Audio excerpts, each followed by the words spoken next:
Pagtugon sa suliranin ng galang aso para sa ligtas at malinis na barangay. Para sa rasyonale, isa sa mga suliranin sa aming mga barangay ang maraming galang aso. Madalas silang makitang pag-alagala sa kalsada at nagiging sanhi ng aksidente at nagdudulot ng takot dahil sila ay nangahabol at nangangagat.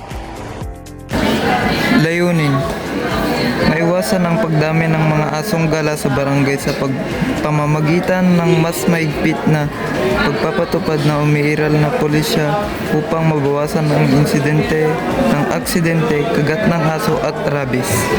Pangalawa, mapalakas ang pananagutan ng mga may-ari ng aso sa wastong pag-aalaga sa kanilang mga alaga alinsunod sa programang Aso Mo, Itali Mo.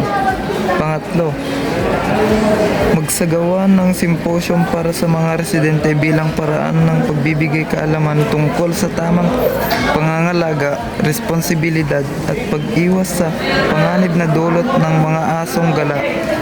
Pang-apat, pagbuo ng mas ligtas, maayos at maunlad na komunidad na may disiplinadong mga alagang hayop at responsable ang mga tagapag-alaga. Mga benepisyaryo, residente ng barangay, may-ari ng aso, kabataan, mga motorista.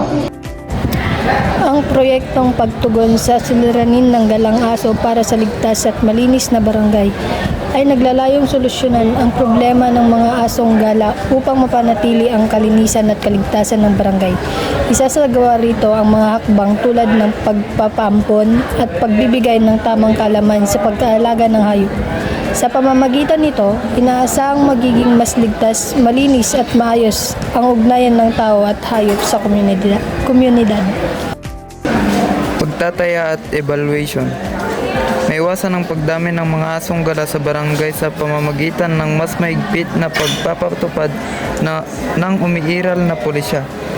Naging mas epektibo ang pagpapatupad ng batas dahil may mas madalas na panghuli ng asong gala.